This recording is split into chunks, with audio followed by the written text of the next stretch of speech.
Hello, hello, hello. Can everyone hear me?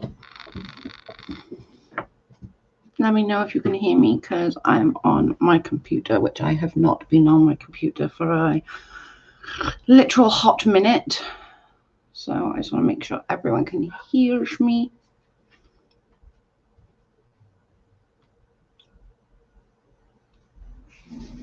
Hello, hello, hello. What do I want? There we go.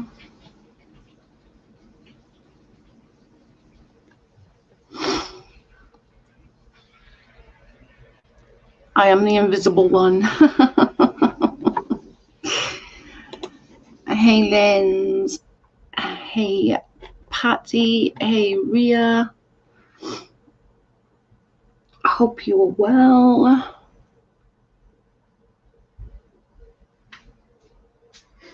Can we check on that top so they can hear you? I can just turn this on actually. I think my volume's fine. Can we check on that top? Yeah, there we go. It's just if I put my volume on here, every beep bloody goes off and does my head in. Do you want anything on that? No thank you, I've got juice on my cigarettes. Somebody's guarding you. It's because he knows I'm anxious. Whenever I'm up here, he always does it. He's just there. Staring at me. Come closer. Ria says, hi, Jackal. Hello.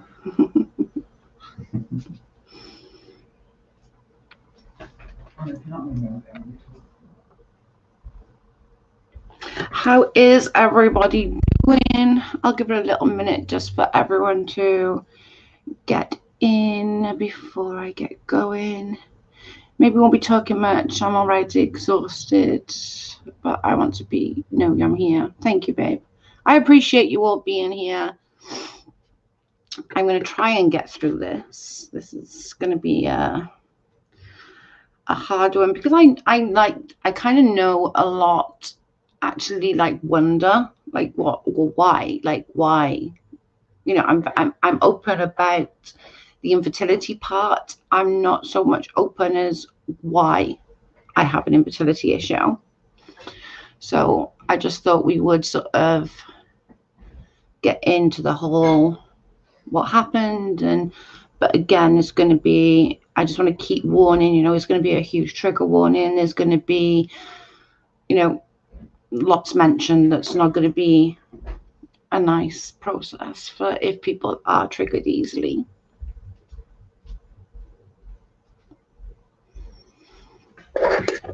So just to make sure everyone is good. Can you believe it's Friday already? Like, people, seriously, this week's gone so quick. It has. It's like my hair is falling out so bad. Sorry, guys. It's flown. So, right, I'm going to just get into it, and then hopefully people can either do me on 2-speed. If they come a bit later, it's fine. So, you're all aware of obviously what happened. If you haven't saw it, if you're new to my channel, you can go back and there is a video out there that sort of goes over it. So I'm not going to go over that part so much. But it's kind of where it started for me to be able to take it on. So when I was about 10, 11, I started going to my aunt's house. My aunt lived in a little tiny village, I would suppose. It was like quite small. It's bigger now, but it was quite small at the time, maybe like 10 streets, like that was it. It was just so small, and it was sort of like 2 bus trips from me. So on a Friday, my parents back then would let me, because it was straight onto one bus, straight onto another bus, and then I'd get to my aunt's house. So I used to start going on a Friday and coming back on, my daddy would pick me up on a Sunday. So when I got there, I guess I was someone new. I was like, everyone was like, oh, who's that? Who's that? Who's that? Who's that? Thank you, Lens.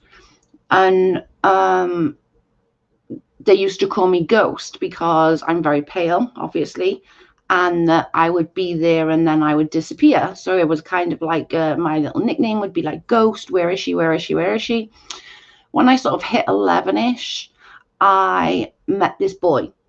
We'll call him Jay.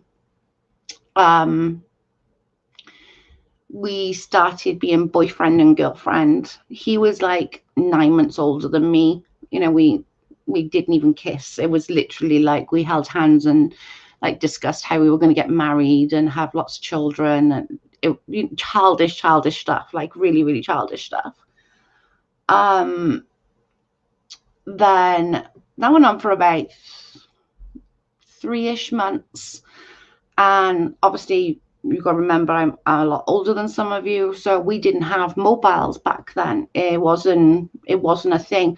I didn't even have a pager until I was in my late teens, so we still used house phones. So I remember the house phone going and picking up the house phone was like, hi, like expected to be my nan or my auntie, or do you know what I mean, someone. And it was Rob.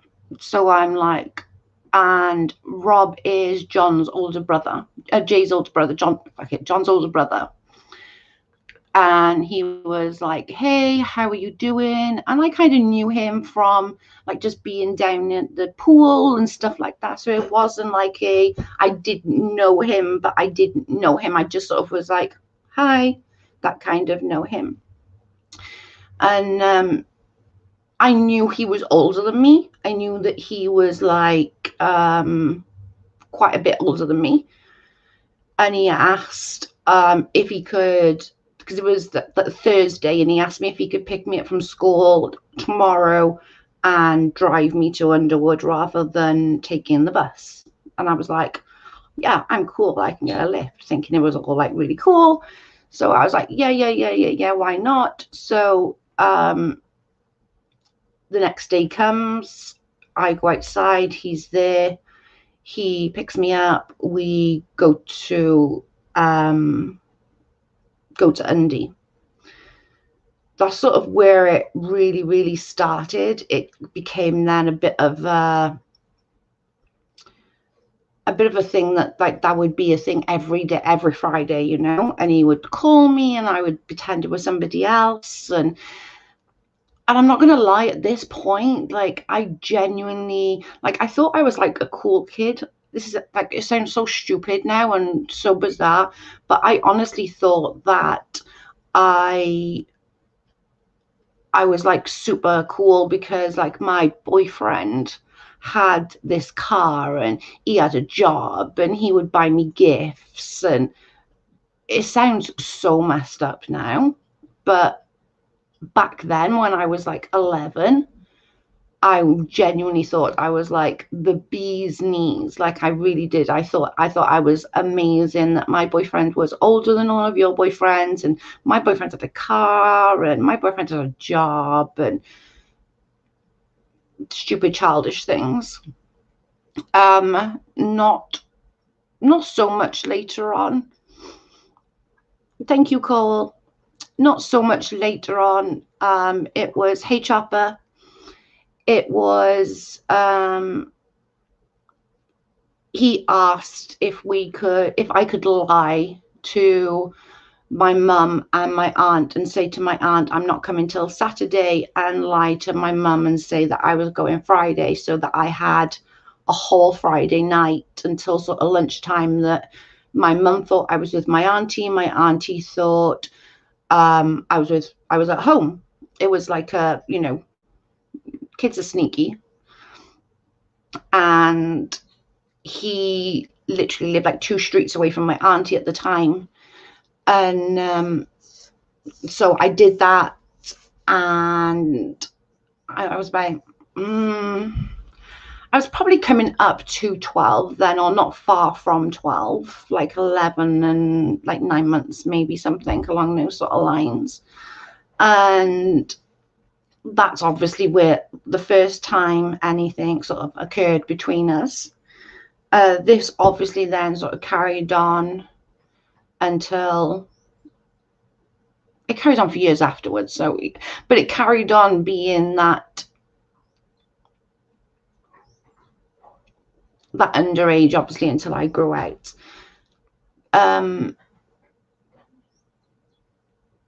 He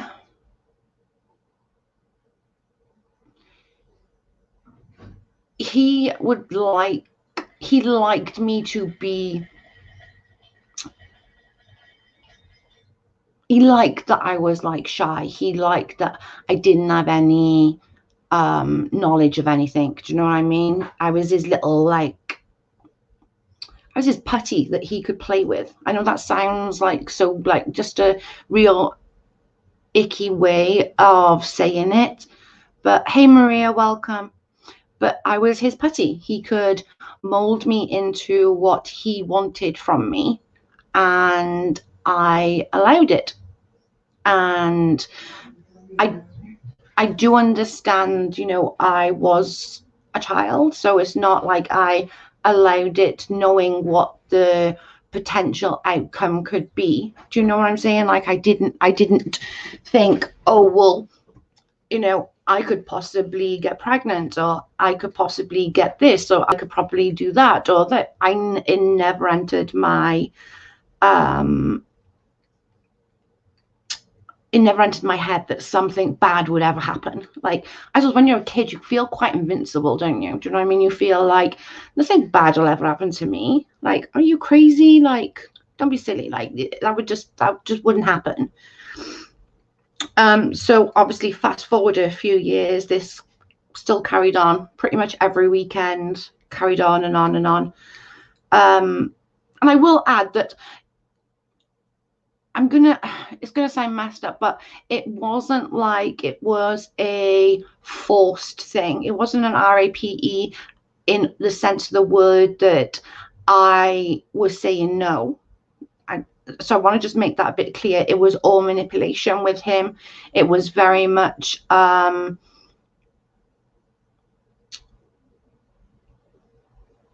but I love you. You're so beautiful. Oh, but if you did this, you would be so much better. If you did this, you would, oh my God, like, people would love you so much better. Like, I'm helping you. It was that kind of thing. And so fast forward then, sort of, I was 14 and I didn't feel very good. And I said to one of my friends, I think I'm pregnant. My friend was like, no, don't be stupid. Like, no. We did a test and it came back negative. So I was like, woohoo, like, it's good. We're all good. For the next sort of 4 or 5 months, I was bleeding constantly, like every sort of couple of days. It felt like it would never go away. And my dad was like, you know, if this was mammy, then, you know, you'd expect those kind of issues if it was mammy, but you're not mammy, and you're a 14-year-old lad, a little lass that shouldn't be having big girl problems like this. So he was, you know, he was dead set on getting the doctors, getting me examined, finding out what was going on with me. We went to the doctors, but the waiting list to see the gynae, Mrs. Wiener, it was months and months. I would have had to have waited. So my daddy was like, nope, she's not waiting. Hey, everyone coming in. She's not waiting. You know, a girl of this age shouldn't be having these kind of problems. You know, mammy doesn't have these kind of problems, and she's, you know, had 4 children. So I think it was like a couple of days later, I got to see this this doctor. She did an exam. She took some swabs and a normal thing. It was awful. Like, I thought it was the worst thing ever. Now it's just like, obviously we all have to have it done. But then I was like 14 and I thought it was the most horrific thing in the world. And all she picked up on that was that I had thrush. That's what she picked up. That she didn't pick up the pregnancy. she didn't pick up anything. So I was like, okay, so, you know, it's just thrush. And to be honest, I didn't at that age even understand what thrush was. I knew I had to take these medicine and I would be okay. I didn't comprehend what it was or what it could be from or anything like that. It was just okay, the doctor says I have that, and now this will stop that bleed, and that's I went with it. It must have been maybe, like, times might be a little off here. Hey Jamie, hey Cindy. I think it must have been sort of maybe a few weeks to a month later, I was back at my aunt's in Undy, and my aunt was like, I'm doing you a test. And I was like, I did one ages ago, it's fine, it's fine, it's fine. And she was like, no, I'm doing you a test. So she went up and bought a test, come back. Obviously, it was blazing positive. There was no getting away from it. So I obviously then had to spill to my auntie, like, what had been going on and the whole story behind it. And I remember one of my friends was named Connie. She was with me, and I said, we're gonna have to go and tell Rob. Like, should we go and tell Rob? And it was a very childish thought at the time. Like, I didn't quite understand the ramifications from, like, at 14 being pregnant. It didn't click to, it was kind of like a giggly thing, if that makes sense. I was like, whatever. It didn't really adjust to, this is the worst thing that could ever, you know, be an outcome for something like this. And it didn't for a very, very long time. You know, I still, up to just a few years ago, made excuses. I would say, well, you know, it's not really abuse because I didn't say no. It's not really abuse because I wanted to be in the relationship. Do you know what I'm saying? So it's the most weirdest thing ever. So he was in the pub. Obviously, I'm underage, I can't go in the pub. So one of the boys was walking in, and I said, can you go and get Rob for me? And he was like, sure, no problem. So Rob come out, and he's like, hey, what's up? And I was like, I got something to show you. I passed him the test. He obviously, the color drained from him quicker than anything. He looked like a milk bottle. Like, I'm not even kidding. He was whiter than a milk bottle. Basically, knowing that this, you know, this could send him to prison. This could send him to prison. I'm 14 at this point. He's 25, 26. This could genuinely send him to jail. So he didn't really say anything too much, to be honest. It was just like a fuck kind of principle. So obviously we all know what happened. I went through the pregnancy. I chose adoption for the reason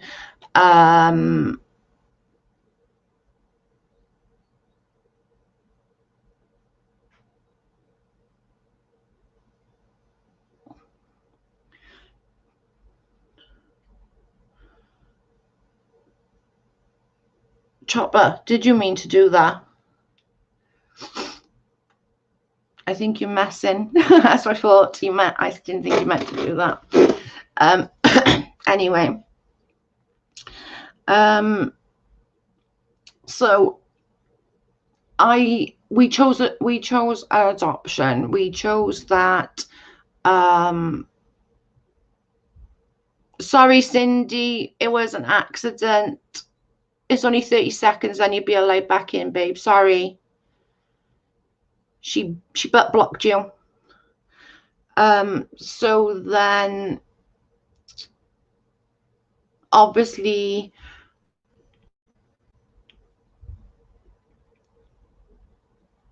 going through adoption is probably the hardest thing I've ever had to do. You know, it might not be hard for other people, but for me, it was it was pretty horrific. It was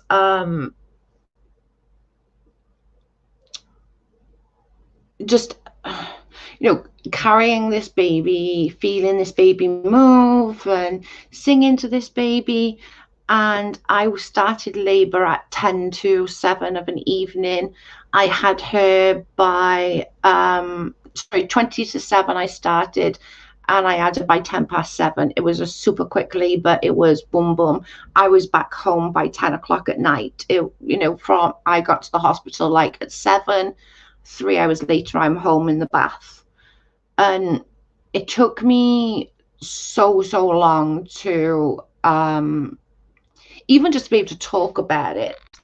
Even just to be able to talk about it without breaking down, or without feeling like I'm a piece of shit. And what kind of mother does that? What kind of mother gives your child away? And it was never placed. It was never gave a family something that's amazing. It was always, you're a piece of shit for doing that. You're a bad person. And it just took a lot. It took a lot. So she was born on the Thursday. On the Sunday, my dad was said, come on, let's go to the car boot sale, because I love car boot sales, and it'll take your mind off things and let you sort of get a bit of fresh air. So I was like, okay, let's go. So I'm walking up towards it. Who's walking down towards me but Rob? He has this puppy with him, and I will never ever forget this, because he never once asked me how I am, how the baby is. All he was interested with this damn puppy. Now, I'm a dog person, you all know this, but I swear to God, I could have punched him in the face. I was just so annoyed. I was so angry. I didn't see him then for a little while.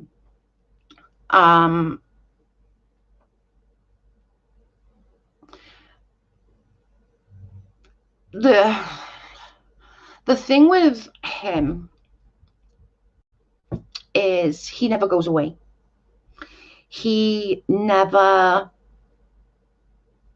I've never gone more than a couple of years, even to this day. Hey, Linz, welcome back. Even to this day, and Chopper can vouch for this, literally just, 2 days ago, I had a message off my sister-in-law. Like, oh, Rob messaged, he wants to know if you'll message him. And I'm like, 33 years. 33 years. And he does this every couple of months. Like, every couple of months is crazy. Every couple of years, sorry, not every couple of months, every couple of years, he will find a way. Like, he can't text me. He doesn't have my number. He can't contact me on Facebook because I have him blocked. But he'll contact like my sister-in-law or mutual friends that we have, and I'll say, hey, I got a message for you. Elmo says, will you message him?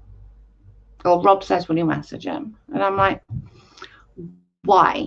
Like, why? And he'll do this every couple of years. Like, I was 21 when I moved back up here with my mum. Only for a couple of months I was here. And because I had no contact with him for that time, he came up here looking for me. It's weird. I can't even explain it. I cannot even explain why he thinks that's normal, why he thinks that he can't let go. Because he doesn't. It's not like it's not like he's in love with me or anything like that. It's not like that at all. He barely likes me. Like, I annoy the shit out of him. He bugs the shit out of me. Like, we barely like each other. I don't, you know what I mean, right? But he has to be able to have me there talking to me when he wants to. And he's always been the same. Always been the same. And like this toxic relationship went on for years after, even when I was a grown adult. It went on after. You know, we would go out and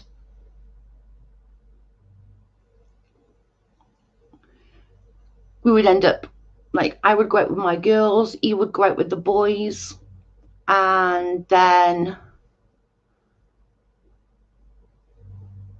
I would end up at his house. You know, it's like, it was such a toxic, needing relationship from him. And I was that, and still to this day, I was literally I was talking to the girls about it, you know, and I was saying that it became such a toxic thing that every time he would come back into my like little bubble, I would become this child again who needed his attention. And that's pathetic, you know, that's utterly pathetic, but that's just what happened. So that's what happened sort of there. So then fast forward sort of from having Moo. Hey Jamie, hope you're good. Hey Hoot, hey Lins. Selfie Queen, I'm sorry, it was a complete accident, babe. We were worried. So I got into a relationship, I think I was what, from 18, like, you know, and we thought, I thought it was a good idea. I don't think he thought it was a good idea. I thought it was a good idea that I wanted a baby. I wanted not so much to replace Moo, because that's not what it's about. Like, it's not about replacing her. It's about just having that something to love. Like, I felt like half my heart was missing. Do you know what I'm saying? So it was a huge thing. I wanted a baby so badly, and it wouldn't have mattered. Like, and to be perfectly honest with you, it really wouldn't have mattered at that point who it was with. I wanted a baby. And if like Philip wasn't willing, I would have found a new boyfriend who was willing. That's how desperate I was to do that. But it wasn't easy. And then we were like, well, this is so strange. Like, why can't I have a kid? Like, it doesn't make any sense. Carried on for years. We broke up. It was quite a mutual breakup. It wasn't anything icky or anything like that. It was just, it wasn't working for us. When I was with Nav, I was going back and forth to the hospital. They were doing tests like, well, you know, someone at her age shouldn't have any issues. You know, she hasn't got peacock, she hasn't got endometriosis, she hasn't got this, she hasn't got that. Her progesterone levels are fine, her facial levels are fine. Like, they couldn't not work it out. Okay, so I had a thing called a HSG. Now, let me just...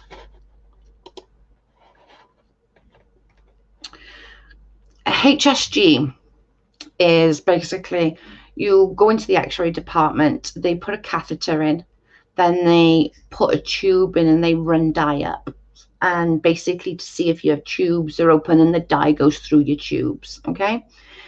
Mine wasn't.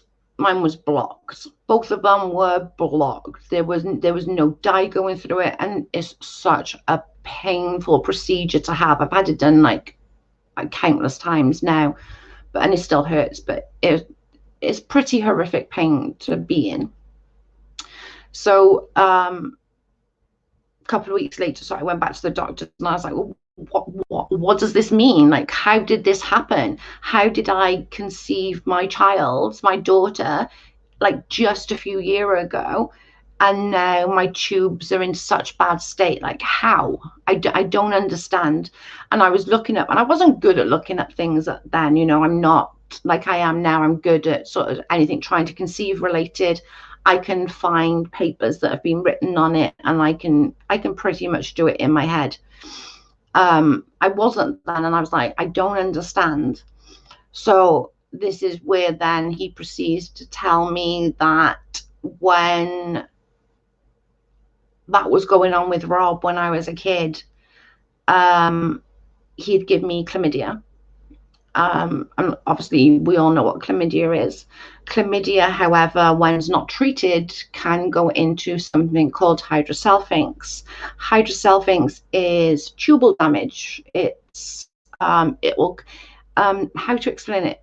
It kind of like leaves cobwebs in your fallopian tube, so your egg can't and the sperm can't meet and can't go down and implant, because it just keeps getting caught on the like cobwebs kind of thing, is the only thing to explain it. Now I'm like devastated at this point. I'm like, oh my god, an STI, like what the heck? Do you know what I mean? And the doctor was like, Joe, like, because obviously I've had the same doctor for years, she knows me, and she was like, girl, think how long ago this was. Like, you had that when you were a child. At the age of 11, 12, would you have known what chlamydia was? I was like, no. I said, I barely know what it is now, man, and I'm what, bloody 20? Like, no, of course not. And so I went home, did some research, figured out what it was, and you know, I was devastated, absolutely devastated. And going sort of then to the realization that, well, the likelihood is I'm going to need IVF. You know, that I think I just in like a 2-year span, I had like, I think it was like 8 surgeries in like an 18-month, 2-year span. He would go up, try and clean it out for me, and you know, to try, and then I'd have another HSG, and then it would be still blocked, and it was a bit of a mess. But I guess this is why there's so much. It's not just what initially happened, you know. It's not just the manipulation from when I was a child and he was an adult. It's not just the fact that I had to go through an adoption by myself. It's not just, you know, having to come to terms with the fact that whether I like it or not, that is abuse. You know, it took a long time, and it is a very, very recent thing that I came to that conclusion that it is abuse. Because for me, it wasn't. I was like, no, I knew what I was doing at that age. I was a big girl. I knew what I was doing. I could have said no, and obviously not. You know, that's absolute crap. I'm just going to just turn off for just a second. I'll be back just 2 minutes.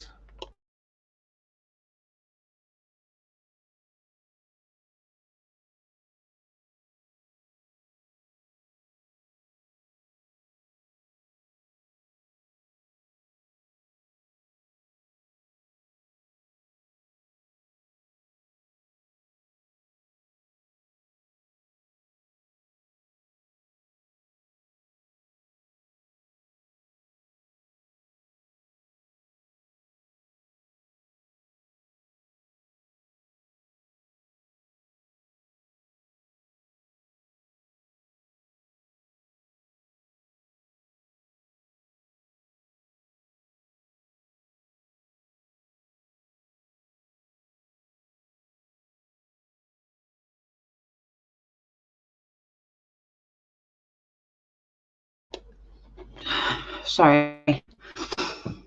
Statutory rape is still rape. Yes, ma'am. It is indeed. And it was then sort of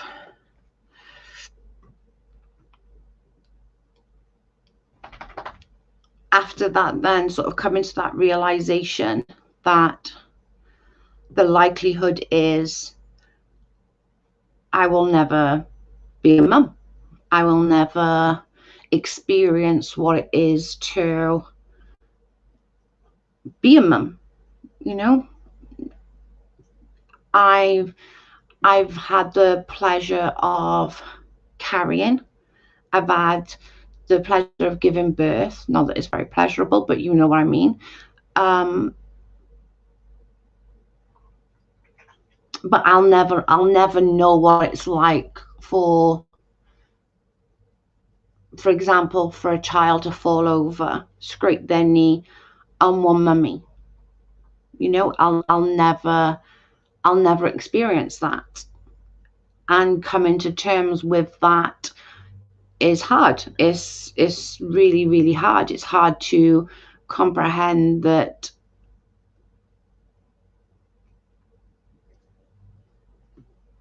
that's not going to be in my future. And that's not going to be in my future because of someone at the age of God knows what, 22, 23, wanted to mold a 11-year-old. My husband will never be a dad because of that. And that's a hard pill to swallow. That's a super, super hard pill to swallow, that not only do I have to, you know, go through the trauma of abuse, of the trauma of adoption, I get reminded on a daily that I'm not a real woman. I can't give my husband what most women can give their husbands. I can't. And in the UK, they got some fucked up laws that if you choose adoption, whether it's still the same, I haven't looked, but it used to be if you choose adoption, you then can't adopt. Thank you, Lynn. Thanks, Exiled. So having that reminder, and then having him literally contact me every few years. And it was literally, when was it, Chopper? Like just a couple of days ago, wasn't it? Was it yesterday? Thank you, Ria. Literally just like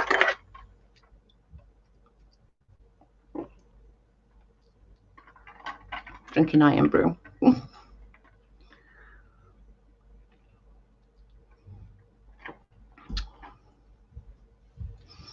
Thank you, guys.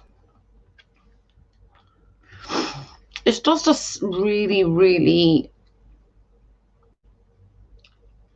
and like, I would never, I would never have thought when I was like 13, 14, 15 to get an STI check. Yeah, yesterday. I would never, like, why would I? Like, why would I? I wasn't sleeping around. I wasn't, you know, I wasn't that girl kind of thing, you know? And then literally I did this, set this up a couple of days ago. Then yesterday, like legitimately, he again messaged my sister-in-law. Can you ask her to message me? Will you just ask her, please? Why? It's like every couple of years he wants to make me live like relive the trauma. Like every couple of years, well, let's just make sure you haven't forgot there, Joe. Let me just make sure you haven't forgot, because, you know, I'd hate for you to forget.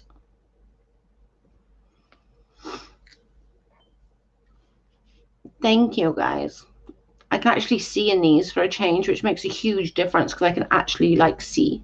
Normally I'm like that. Thank you, Patty.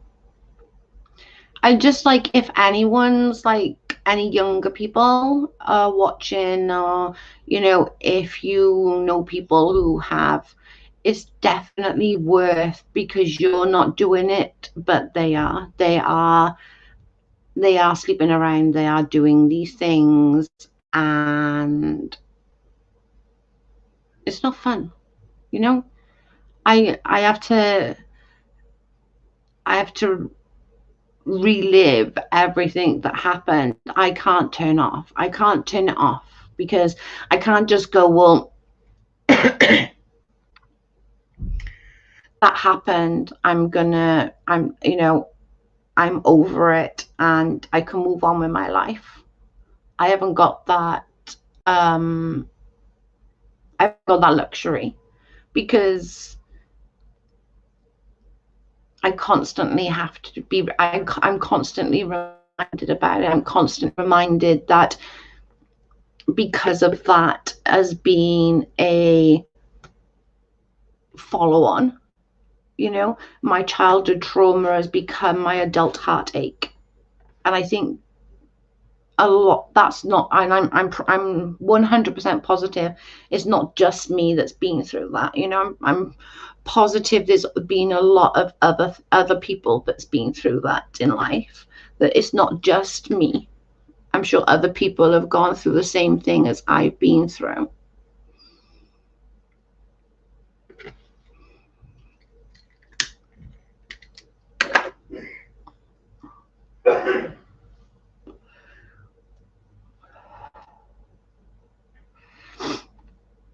Oh, they're just cheapy ones.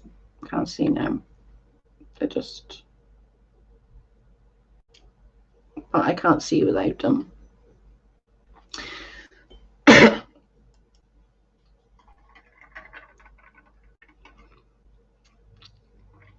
I'm addicted to Iron Brew right now. It's horrific.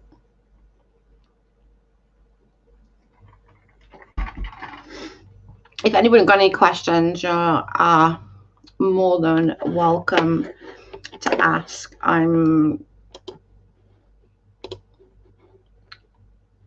100% don't mind any questions. If you wanted to ask anything,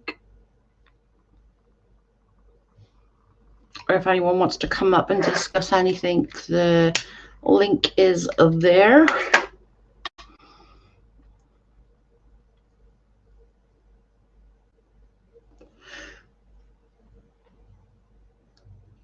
I was literally saying, I was talking to Chopper and all, and we, like, the three of us was talking, and we were just saying, like, how much of a coincidence that is, like, turquoise is very trendy, Joe. You're a new trendsetter. Check me out. Like, how weird is that I did this stream, and literally, like, I haven't spoken to him for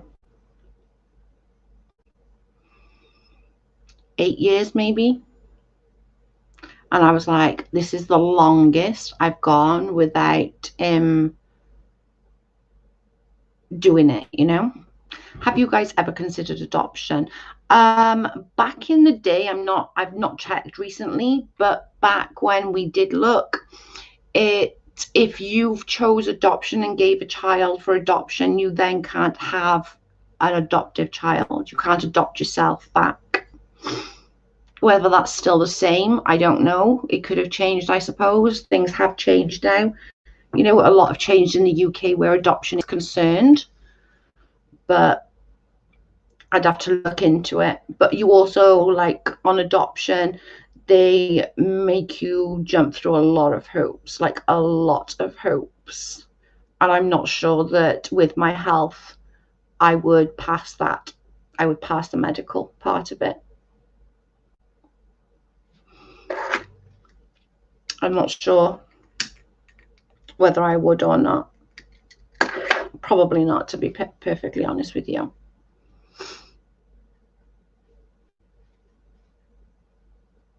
Right? Isn't that crazy? Like, literally, if you chose, like, I was 14, 15, and because I chose adoption, you can then adopt. Somebody, when like my story was shared about, and I was super mad that she said this kind of explains why Joe's such a bitch. And I was super mad about that. I was really, that upset me more than the sharing of it. That somebody said this explains why she's such a bitch. And now looking back, she's dead on the fucking money. It does explain why I'm such a fucking bitch.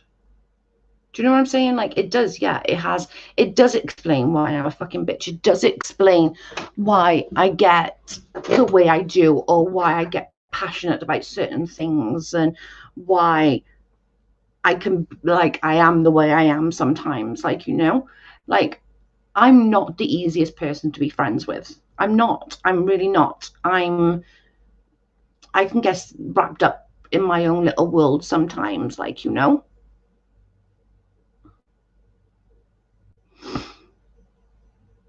I remember that.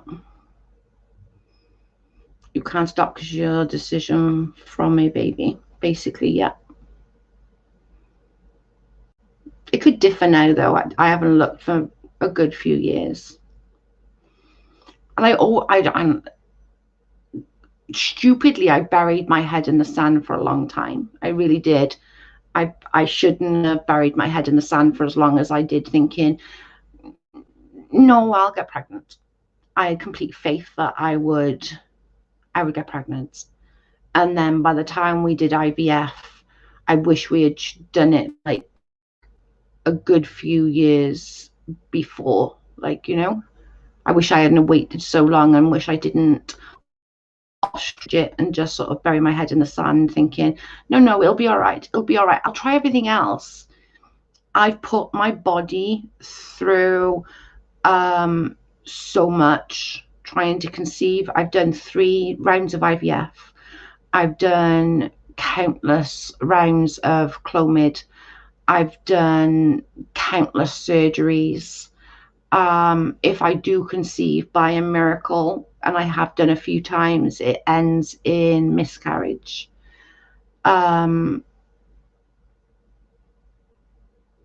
It's a lot.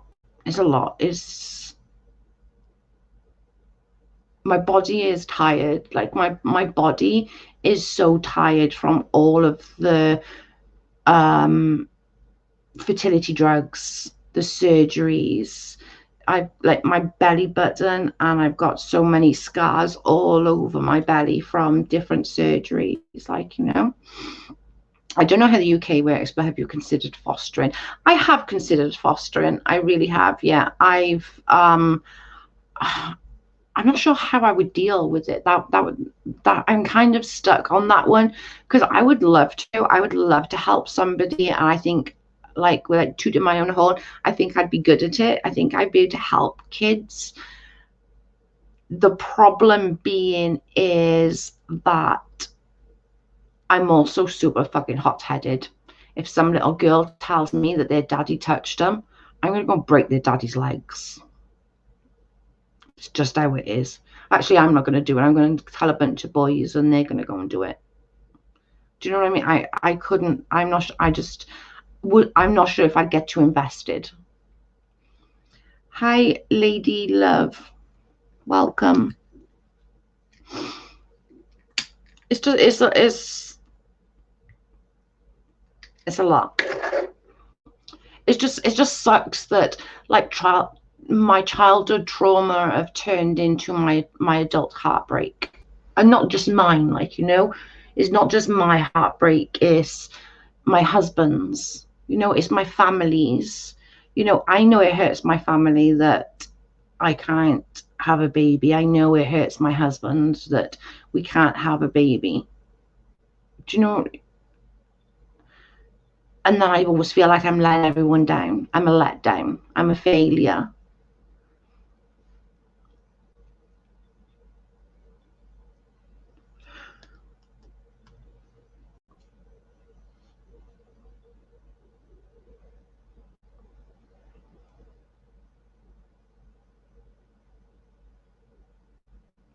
Hi, Sarah. As usual, catching up on types 2. Joe, I completely emphasize with you. Unfortunately, histories are very similar. I'm sorry, Sarah.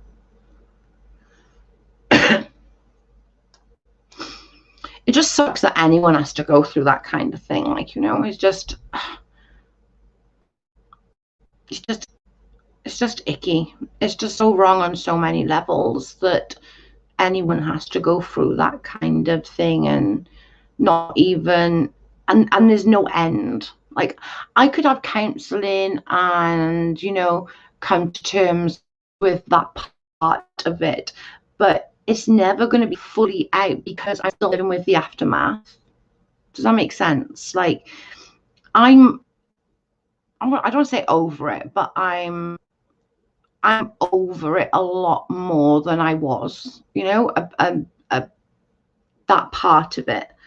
But then sort of, because I'm reminded constantly of not being able to conceive and not being able to do what other women do so easily and so naturally. Like, giving birth and getting pregnant should be one of the most natural things in life, you know.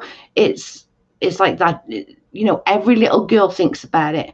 I'm going to grow up, I'm going to get married, I'm going to have a child or children, I'm going to have a dog, and we're going to have a picket fence, and we're going to live happily ever after. Do you know what I mean? No kid thinks when they're growing up, I'm going to be in a manipulative, abusive relationship, and I'm going to end up having a sexually transmitted infection that at that age I couldn't even freaking spell it, let alone know what the frig it was. Do you know what I mean? It's impossible. It's impossible to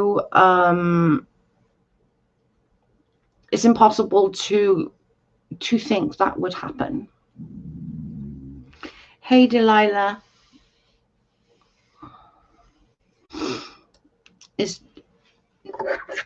I don't know. It's a weird thing to come to terms with, and it's a hard thing to come to terms with. I've come to terms with the fact of when I was 11 till 14. I've come to terms with that. It is what it is, you know. I can't change it.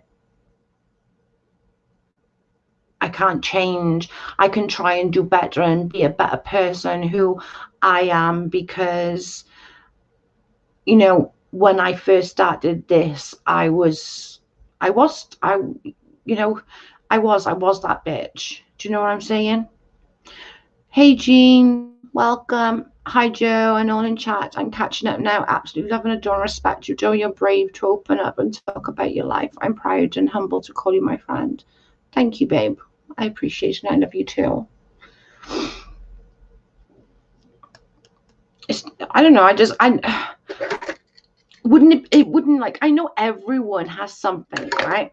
Like, everyone has something that from their childhood or from their adulthood, and, you know, from something. There's always something that somebody's got, and I always tell people, it's how you deal with it, you know. It's how you get from that to become a better person.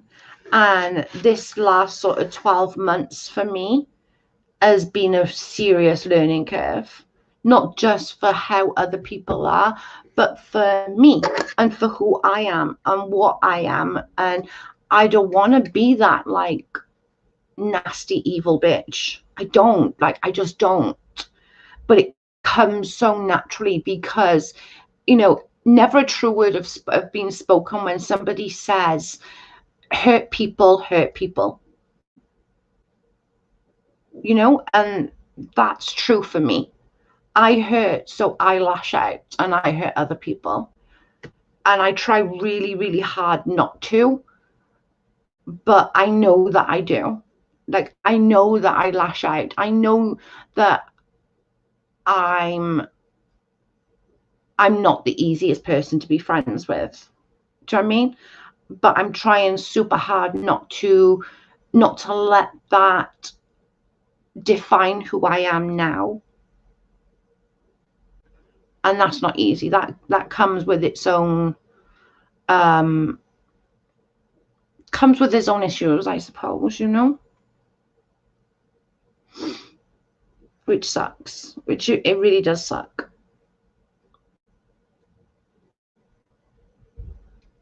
It's just not great. But I have shrunk my circle also, which has helped. I know that sounds dumb, but I've shrunk my circle of friends down to like very, very little, so that I don't have to try and work be too much. Do you know what I mean? You do lash out, but not many times now. You've been an amazing friend to me, which I had no one. Love you too. Love you, Linz. Thank you. I'm trying super hard, and I think I'm succeeding for the most part. Like, I'm still going to be like a bitch here and there, like, you know, but the advantage is I can be a bitch to my friends, and I don't have to do it online. So I can go in and be a bitch and like and be okay. Do you know what I mean?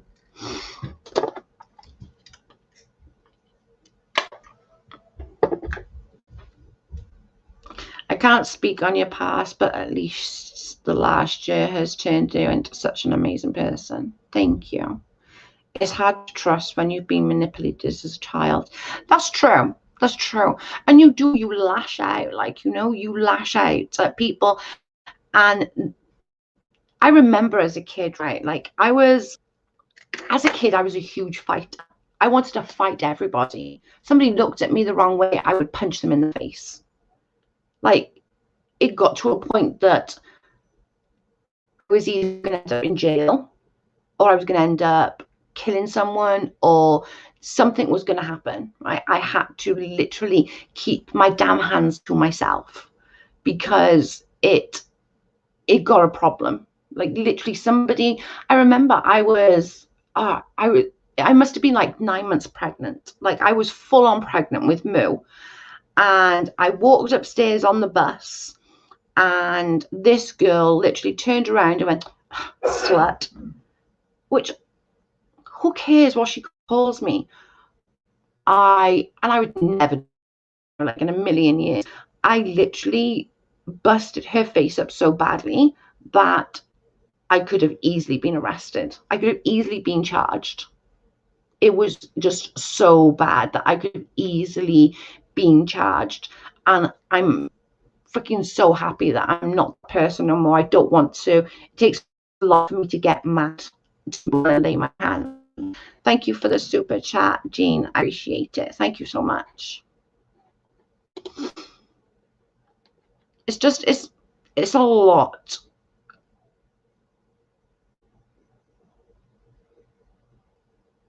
It's a lot to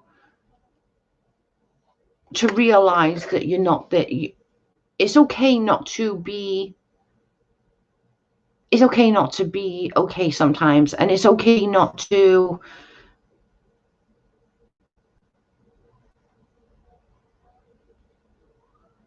Not to be nice all the time. Do you know what I mean? Like, I know I have some super real amazing girls that I can go in and I can literally be like a real bitch. Like, I'm not even joking. I can be so nasty in the things that come out of my mouth to these girls, and they don't like go, oh my God, Jo, you're such a bitch.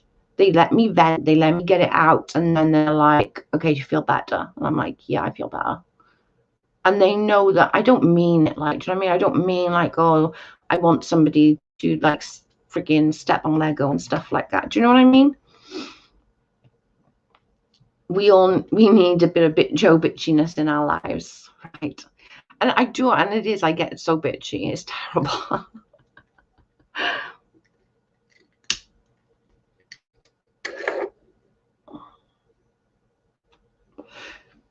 I just hate it. I hate that I allowed it to manifest in me for so long that turned into the person that I wouldn't. I always swore that I was never gonna be that person. I always swore I'm never going to be that damn person.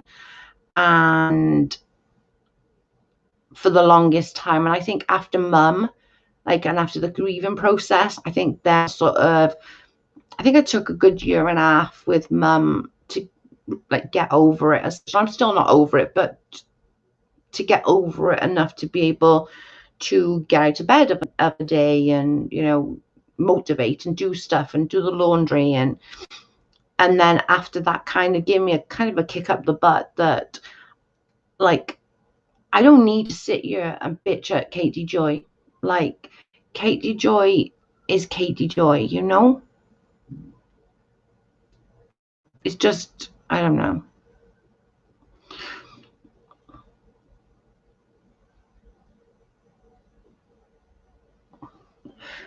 I'm just going to have to put this on mute a second because I really need a wee. Just talk amongst yourselves. I'm gonna put that one because I'll answer it as soon as I come back, Sarah.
Sorry. I carried intense anger and hatred for years, but learned to let it go. It was only hurting me. Sadly, I feel you. I wish we didn't, and I wish you didn't understand how I felt, and vice versa. But it does, like, you know, it does really hurt. It hurts a lot to realize that you're carrying that pain and all you're doing is destroying yourself, you know. Thank you for the super chat, Delilah. Thank you for sharing your story with us. You're welcome.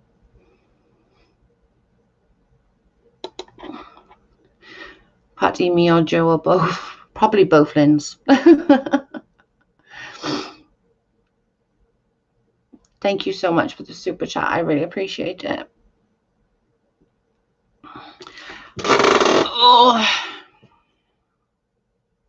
didn't dry my hands properly. Sat with wet hands now.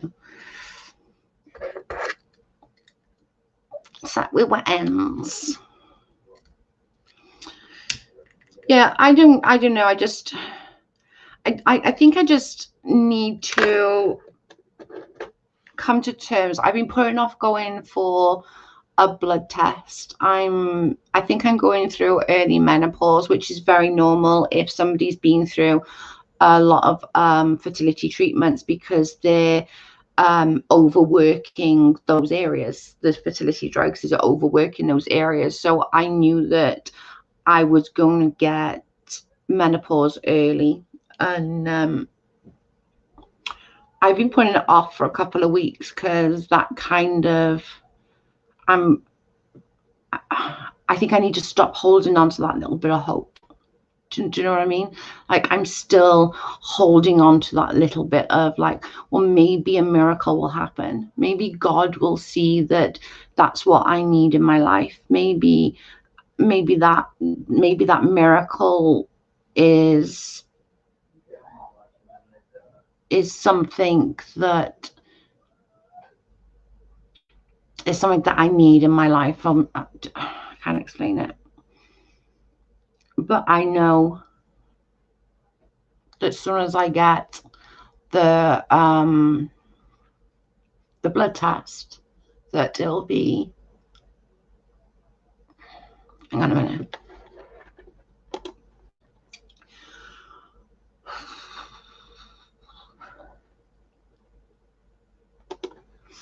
Sorry. That the hope will be gone.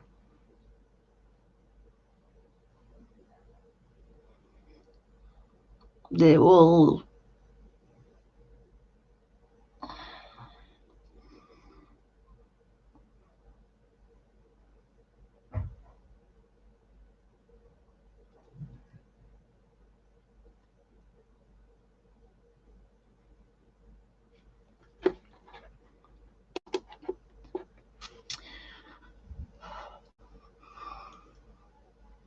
I guess just knowing that when there's no hope,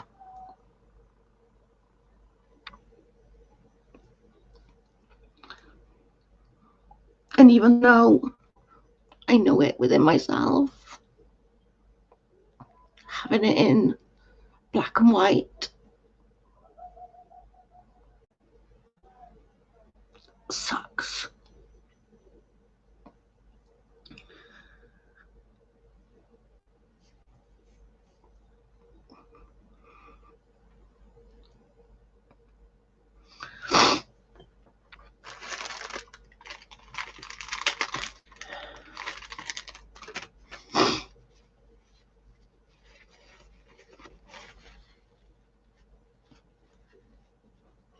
And even though I know I gotta do it, I know I gotta.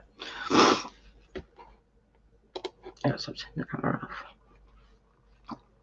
off. I know I gotta do it. I know I gotta.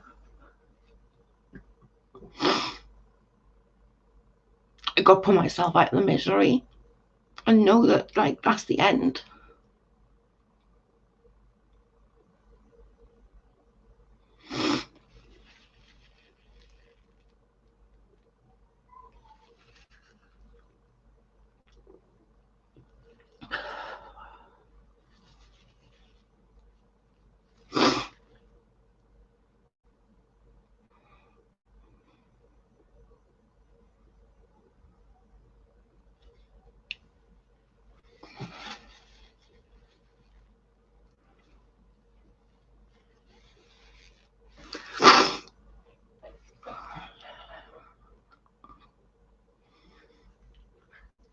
It's kind of that thing, I suppose, that I just gotta, what they say, pull the band-aid off and get it done.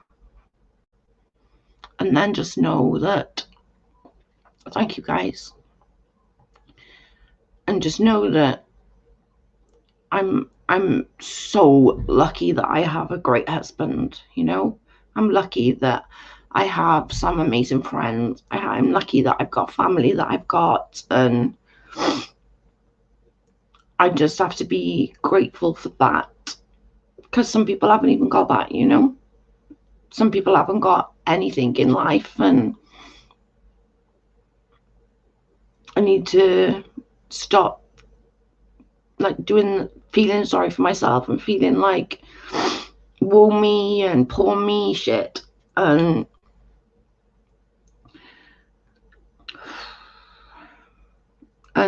just move on and just know that, you know, once it's done and I got my answers, then I can just carry on in life and just figure it out.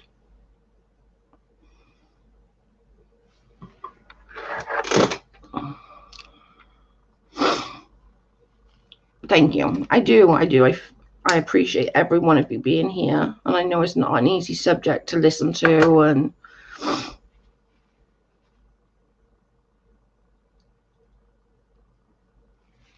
just, I was hoping to try and get through without no bloody tears. Stupid tears.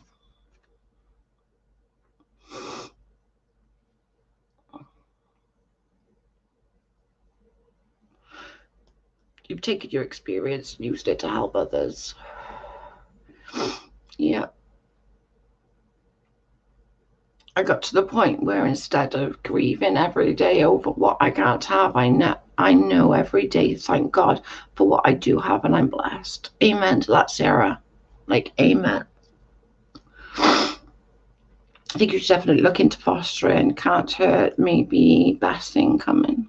Yeah, I think it's definitely worth looking into.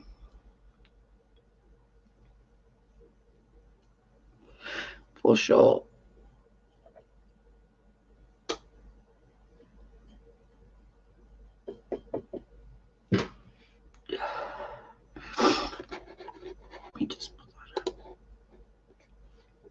And it is. And I think once I get like the blood test to see whether like, or to have it in like black and white, I suppose I've like, yes, you're going through menopause, or, you know, or in process of, or whatever the case may be, I can then sort of go, okay, you know, grieve that process a little bit and then move forward.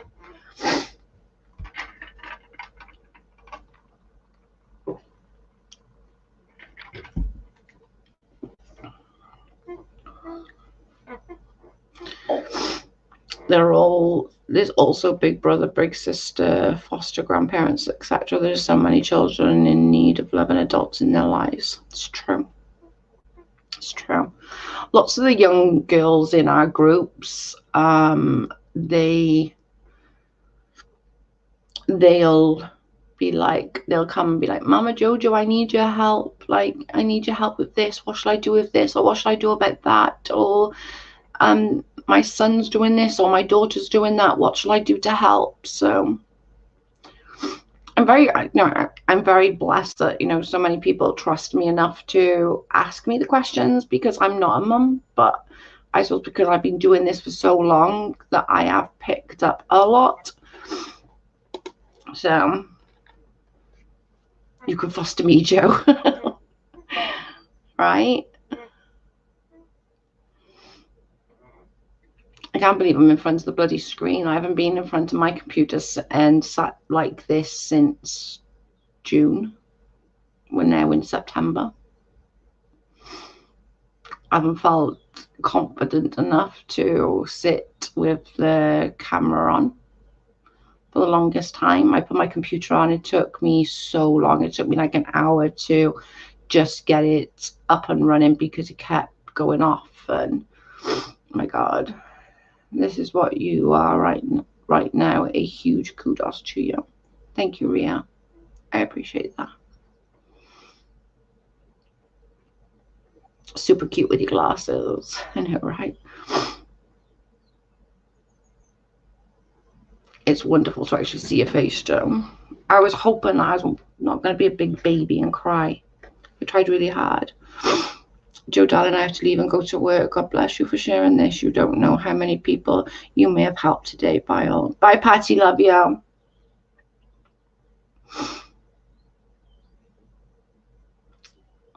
It's actually good. These glasses are the first glasses I've had in a really long time that I've actually been able to see through. I can sit on my bed and read something on the TV, and it's what, 8 foot away, and I still like can't see. Yeah, it's still good to be able to actually like see. Like, I first wore them out after I got them, and we took Jack out, and I was like, oh my God, babe, I can read that number plate. And he was like, you can? I was like, yeah, I can read that number plate on that car. He was like, holy shit, you haven't been able to read the number plate that far away for years. I was like, I know, right? I was like, oh my God, I can read a number plate. It was so funny, which means like absolutely nothing to most people, but because I couldn't, like, I literally have to be like that to see a number plate normally, but it's quite funny. I was like, dang.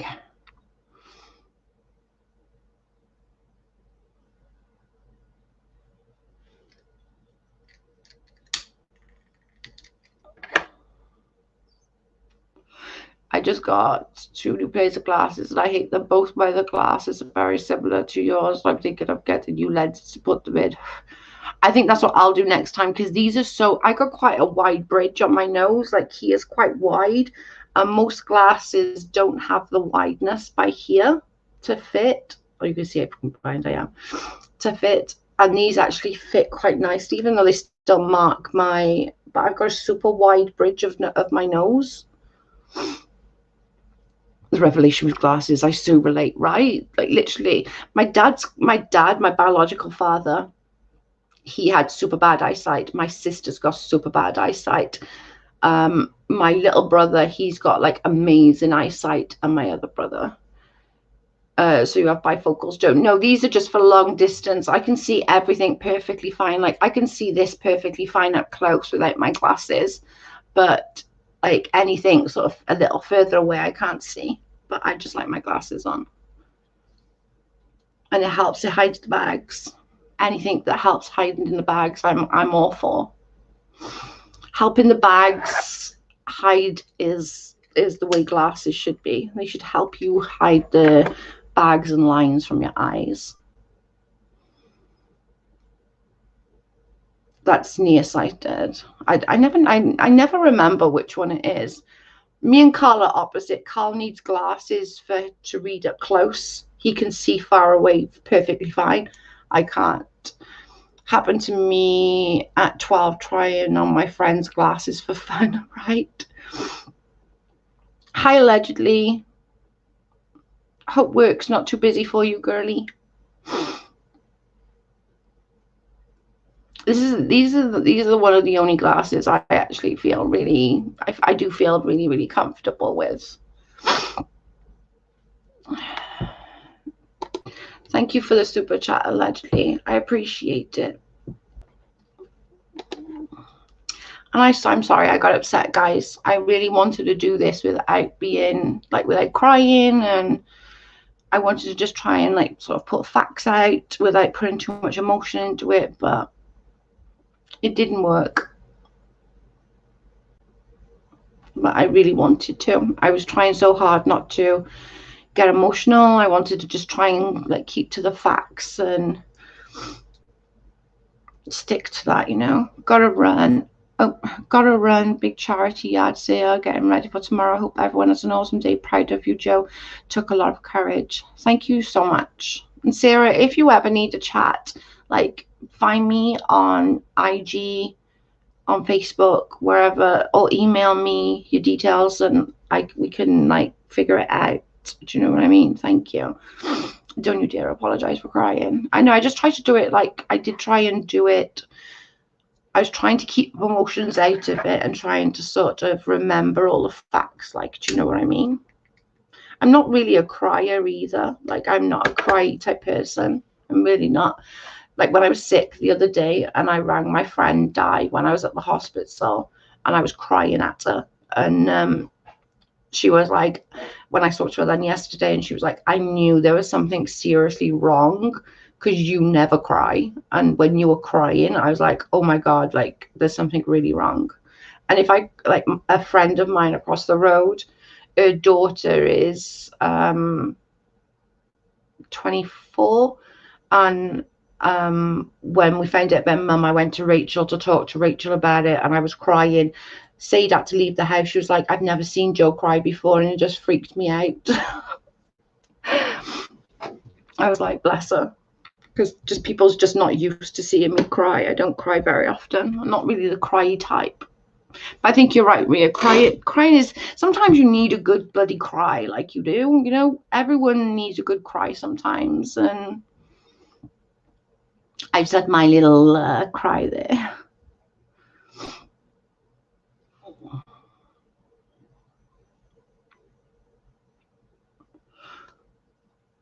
Which is always good.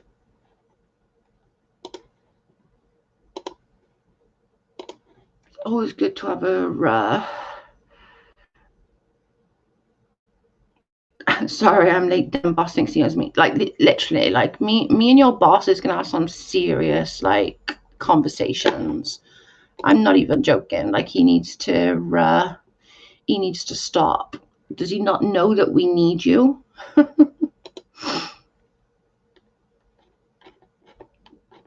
I bought my Sissy something the other day, I think yesterday or the day before. It's a little necklace that you can put some ashes in there, and it's got a cross, and it says, my heart was not ready to lose my husband, or something like that on there.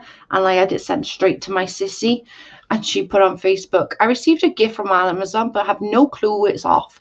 Thank you, it's beautiful, whoever you are. And I was like, I put Carl's ashes in it, sissy, I love you. And she was like, oh, it was you too. Like, yeah, it was us.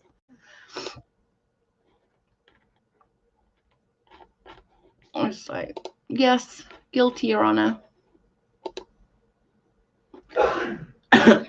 It was so cute. It was really good. And it was only like cheap. It was only like, I think, like £12, probably like what, $18. But I saw it and I was like, I got to get it for her. I think that would be like so amazing for her. I've got one. Oh God. This is my mum's ashes. It's a little thing that I keep and I can carry around with me if I want to, and it's got her ashes in there. I just keep it up on because I got a shelf, 3 sets of shelves. I cry out for everything when I'm happy, sad, angry, when I see anything cute, etc. When somebody does something great. I used to be like that, Ria. Like but I think I cried out so much of my.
I should be back.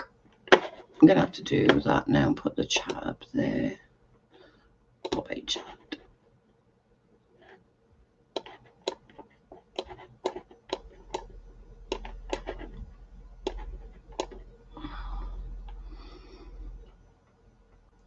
Okay, am I back?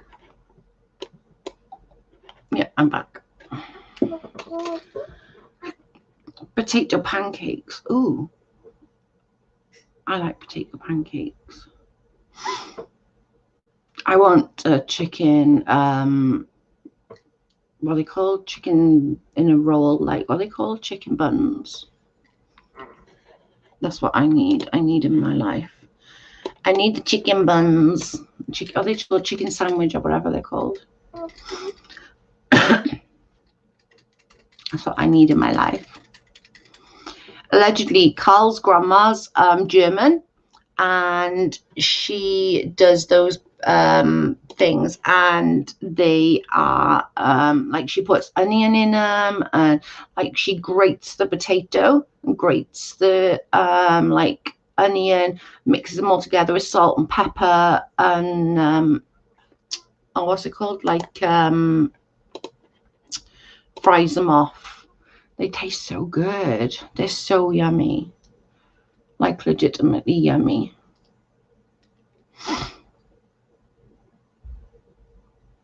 We've got a Five Guys. Delilah, we have a Five Guys, one in Swansea, just recently opened. Like, I'm not even kidding.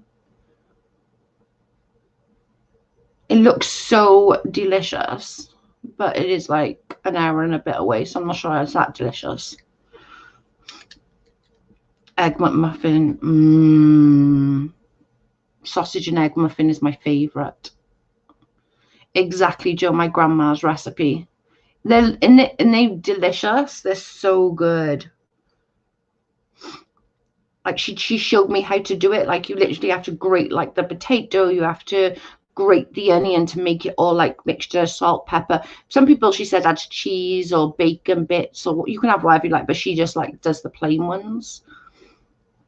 I'm making stuffed mushrooms. Do you know what? I don't like mushrooms, but I can eat mushrooms in stuff. So like if I'm making spaghetti, I'll put mushrooms in there and I don't mind them. Having a mushroom though, I don't like. Yeah, it's the Delilah. It's just new. It's been open like maybe 2 months. That's all. We went to the other day. We had to go to the shop and get some bread and milk and stuff. And on the way, there's like a little farm shop that's got all like homegrown stuff and all local produce. And we bought some potatoes and some salad from there. Oh, so good.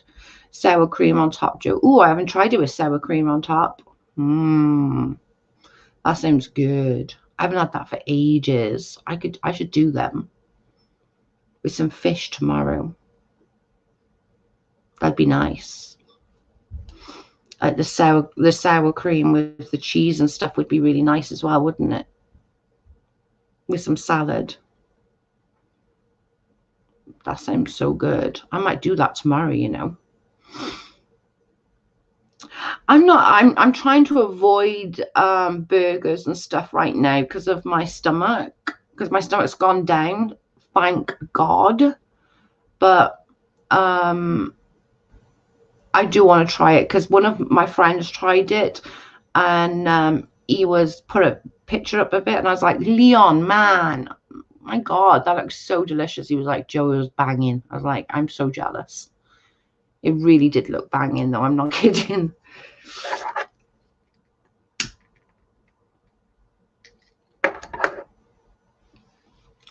You could do some, I don't know what that's at. What does that say? Zucchini? Zucchini, am I right? Lindsay, what does that say? Spell it out for me, please. Or enunciate it for me. Somebody is making potato pancakes on TV the other day and they added shredded cheese. Yeah, that's grandma adds cheese.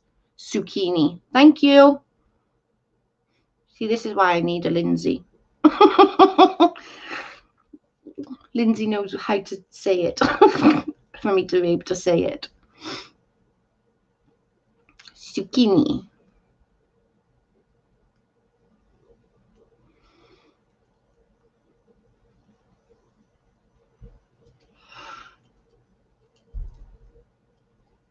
Yeah, I might make some of those. Yellow or green squash looks like cucumber. I'm not sure if we got those. We might have actually. I might have saw something like that up in the thing shop. You call it something else. Okay. Rhymes with bikini. Zucchini. That's true. That is true.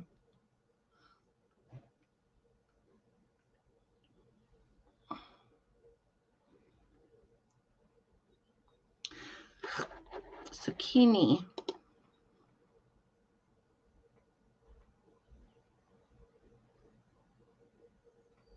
I wonder what it's called here. Shall I look?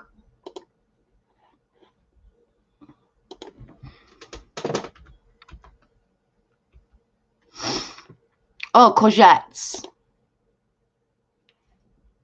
Yeah, we have got, I did see those at that shop. You're right. Aubergines. Yeah, they're called courgettes as well, Baba. We saw them, didn't we, at that, at the, what's it called, the other day, didn't we? I was wrong. They might be aubergines. They might still call them that. I don't know. I don't think I've tried them, actually. I might have to have a, well, I quite fancy having some potato pancakes with some fish tomorrow. I'm not going to lie. That kind of sounds pretty nice. That sounds pretty good.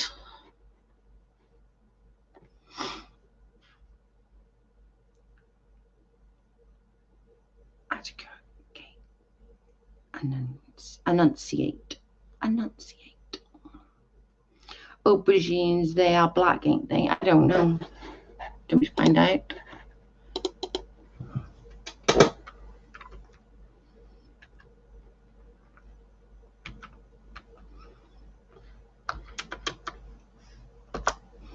Pretty sure I'm spelling that wrong. They're like a purpley colour, like a deep purple by the looks.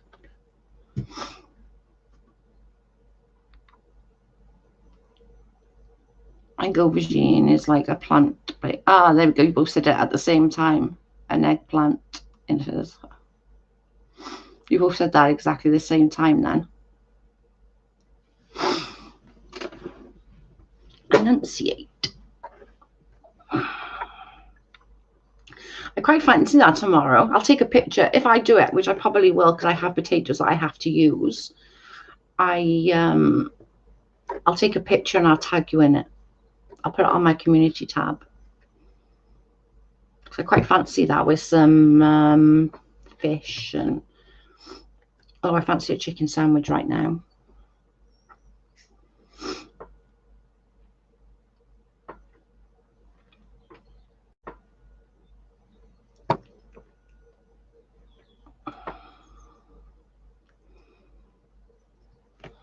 Just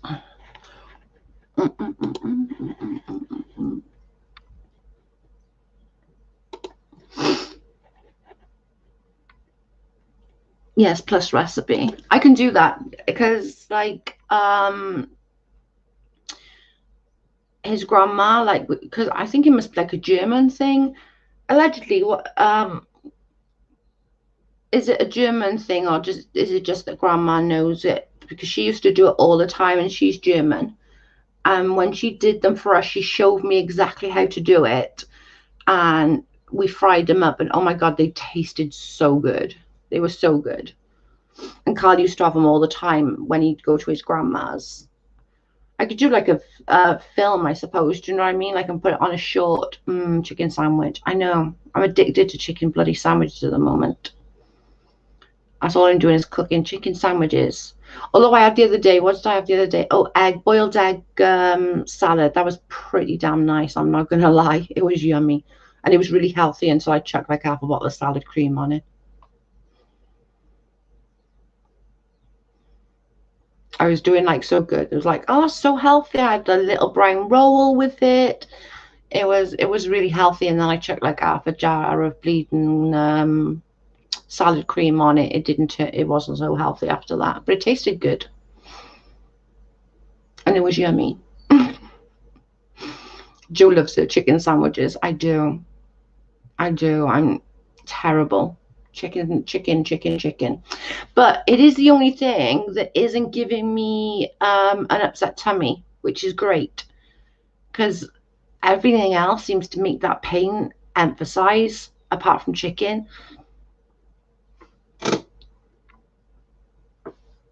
Grandma's recipe, British, called zucchini courgette.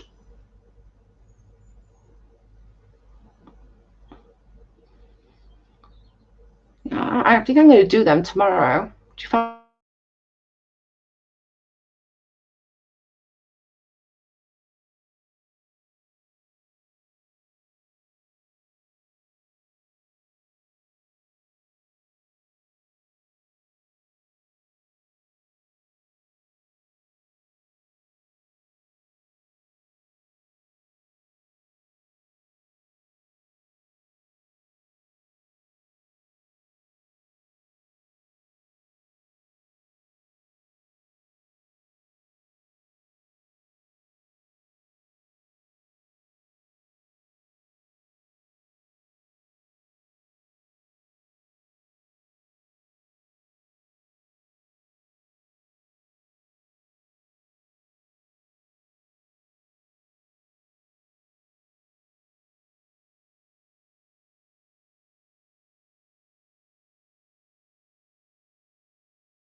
Hey, sorry.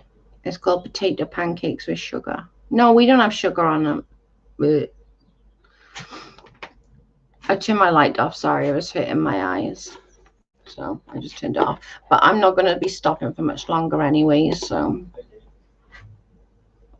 What? What? I'm okay.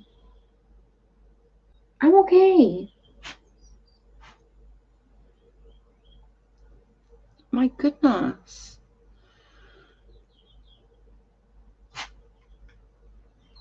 Right, I'm gonna get off. Thank you everyone for joining me, and I really appreciate all of your support. It really does mean a lot to me. And Jack, move back up. Oh my goodness, you weirdo. And honestly, I really appreciate it all. I will oh, it's Daddy. Go for Daddy.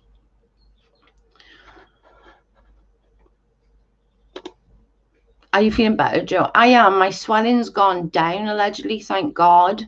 The pain is still, but I can deal with it. It's not like it was where I couldn't deal with it. I can deal with it now, thank God. So I'm going to get off before it goes again. I appreciate everyone. Thank you so much for supporting me and coming and listening to me moan and whine. I appreciate it. And I shall speak to you all soon. And thank you everyone for the super chats and just being here in general. Just being here has meant a lot to me. And I love you guys. And I shall speak to you soon. Bye guys. Thank you. Thanks for coming.